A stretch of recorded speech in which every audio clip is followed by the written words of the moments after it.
My name is Arun Jagtiani, and I'm a proud St. Martin. In a few short weeks, our country is going to be heading to the polls to elect 15 new members to Parliament. There's 126 candidates from 9 different political parties that are contesting this election, and I think the entire voting population can benefit from knowing a little bit more about who these candidates are. Over the next few days, I'm going to interview a few new faces and a few political veterans. So join me, St. Martin, and let's talk politics. Welcome to another edition of Talking Politics with Arun. I'm joined today by one of the youngest candidates contesting this upcoming election, but he also has one of the biggest resumes from all the candidates contesting this election, at least politically. I'm joined by the number 7 candidate on the U.S. party list, none other than Mr. Romain. How you doing today, Romain? I'm doing fine, Arun. It's a pleasure to have you, man. It's my pleasure. Welcome back. Thank you. In many ways, I kind of mean that sentence. We're going to dive right into it. You're no stranger to the political scene. Although this is your second time contesting an election. You ran in 2010, and as a first-time candidate, were fortunate, successful enough to be elected into Parliament. How was that experience the first time around versus this campaign trail? Sorry. Well, the experience, almost the same, but I'm coming a little bit more experienced now. Mm-hmm. When you're running for the first time in a political party, your expectations are totally different from what the reality is.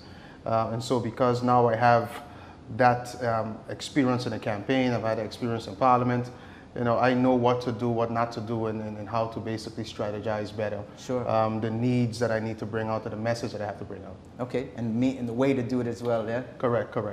So I remember maybe your first year of serving in Parliament, you made a statement in the media, I still recall hearing it to this day, where you said that you may have just committed political suicide. You did not contest the last election.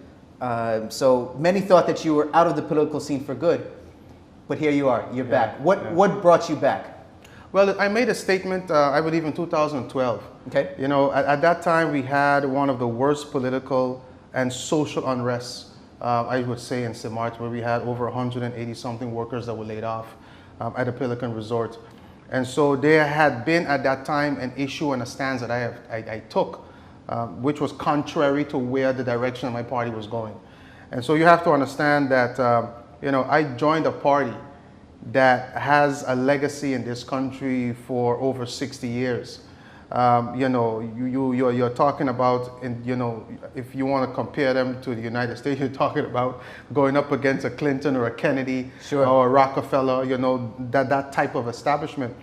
And so, I made the statement that I may have committed political suicide because I know the far-reaching hands and the tentacles of that party. And the moment when you decide to take a stand against them, it comes with a lot. It comes with a heavy cross. It comes with scars.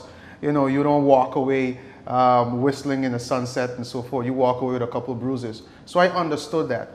I took a while off, Arun, because I wanted to really examine my 4 years. If you're really serious about this job, as serious as I was at that time, I resigned from my career at the harbor. I have a maritime degree. I went to school in Sweden to study maritime. Okay. Besides having my other 2 degrees in Washington, D.C. And so I left that career. I resigned the day before I got sworn in to be able to serve the people of St. Martin. And so you had to take a step back. I wished I had 4 years to take that step back. No fault of mine that we're here 2 years later. But, I wanted to do some soul searching, some research, see what could have been done differently. What did I do right? What did I do wrong?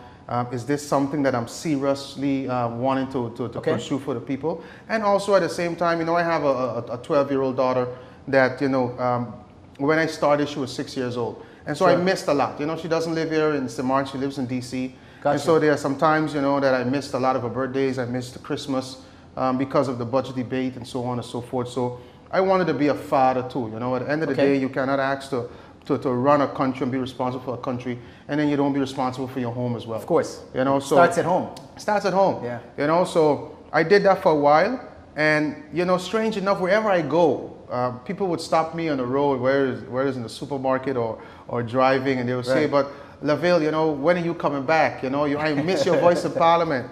Now I realize the things that you were saying. I didn't understand it then. Now I understand it now." And more you get that. And one day I sat at home, and I have a wonderful team. that have been working since last year summer. Okay. To get everything prepared for me, even though I made up my mind 2 weeks before my birthday, July 10th, when I launched. Yes. But you know, I wanted to feel that same way again that I felt in 2010. Okay.